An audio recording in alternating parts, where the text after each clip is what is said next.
اور اب ہم آپ کو سناتے ہیں ذوالکفل علیہ السلام کا قصہ۔ قرآن عزیز میں ذوالکفل علیہ السلام کا ذکر 2 سورتوں یعنی سورۃ الانبیاء اور سورہ صاد میں آیا ہے، لیکن دونوں سورتوں میں صرف نام مذکور ہے، مختصر و مفصل کسی قسم کے حالات کا کوئی تذکرہ نہیں ہے۔ سورۃ الانبیاء آیت 85 اور 86 میں اللہ تعالی فرماتے ہیں، اور اسماعیل اور ادریس اور ذوالکفل یہ سب صابر لوگ تھے، ہم نے انہیں اپنی رحمت میں داخل کر لیا، یہ سب لوگ نیک تھے۔ اللہ تعالی سورہ صاد آیت 48 میں فرماتے ہیں، اسماعیل، یسع اور ذوالکفل کا بھی ذکر کر دیجئے، یہ سب بہترین لوگ تھے۔ ذوالکفل علیہ السلام کے متعلق جس طرح قرآن مجید نے نام کے سوا کچھ ذکر نہیں فرمایا، اسی طرح نبی اکرم صلی اللہ علیہ وسلم سے بھی ان کے متعلق کچھ منقول نہیں ہے، لہٰذا قرآن و حدیث کی روشنی میں اس سے زیادہ کچھ نہیں کہا جا سکتا کہ ذوالکفل علیہ السلام اللہ کے برگزیدہ نبی اور پیغمبر تھے اور کسی قوم کی ہدایت کے لیے مبعوث ہوئے تھے۔ قرآن و سنت میں اس سے زیادہ سکوت ہے۔ باقی رہا سیر و تواریخ میں ان کا ذکر، تو کافی تفتیش و جستجو کے بعد بھی ہمیں اس سلسلے میں ایسی ٹھوس معلومات نہیں مل سکی جن کے ذریعے سے ذوالکفل علیہ السلام کے حالات و واقعات پر مزید روشنی پڑ سکے، چنانچہ تورات بھی خاموش ہے اور اسلامی تاریخ بھی۔ البتہ ابن جریر رحمت اللہ علیہ نے مشہور مفسر تابعی مجاہد رحمت اللہ علیہ سے ان کے متعلق ایک قصہ نقل کیا ہے۔ اسی طرح امام ابن ابی حاتم نے اسی قصے کے قریب کچھ آثار عبداللہ بن عباس اور ابو موسیٰ اشعری رضی اللہ عنہم سے نقل فرمائے ہیں۔ یہ طویل روایات ہیں۔ ان میں ہے کہ ابن عباس اور ابو موسیٰ اشعری رضی اللہ عنہم فرماتے ہیں کہ ذوالکفل نبی نہیں تھے، بلکہ وہ ایک نیک اور صالح آدمی تھے، لیکن ایک تو یہ روایات سند کے اعتبار سے ضعیف ہیں، دوسرا یہ کہ ابن عباس اور ابو موسیٰ رضی اللہ عنہم جیسے جلیل القدر صحابہ اور مجاہد رحمت اللہ علیہ جیسے عظیم تابعی سے یہ ناممکن ہے کہ وہ ذوالکفل علیہ السلام کے متعلق یہ فرمائیں کہ وہ نبی نہیں بلکہ ایک نیک مرد تھے۔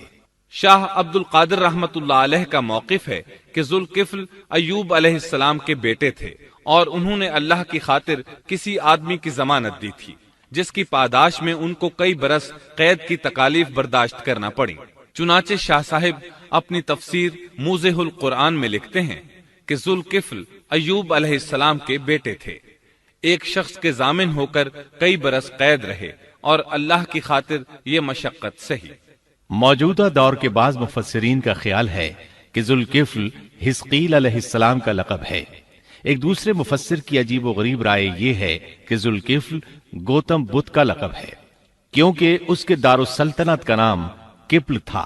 جس کا معرب کفل ہے، اور عربی میں ذو صاحب اور مالک کے لیے آتا ہے، اور صاحب مال کے لیے ذو مال اور مالک شہر کے لیے ذو بلد کے الفاظ کثرت سے استعمال ہوتے ہیں،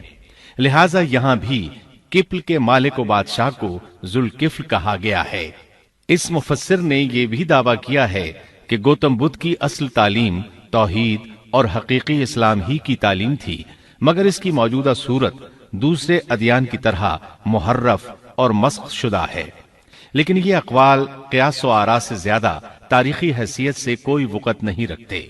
ہم اس تعصب کے قائل نہیں ہیں کہ اگر صحیح تاریخ سے یہ ثابت ہو جائے کہ قرآن نے جن انبیاء کے صرف نام ذکر کیے ہیں ان کا مصداق فلاں برگزیدہ ہستی ہے، اور اس کا انکار صرف اس لیے کر دیا جائے کہ اس سے پہلے چونکہ ایسی بات کسی نے نہیں کہی اس لیے یہ قابل رد ہے۔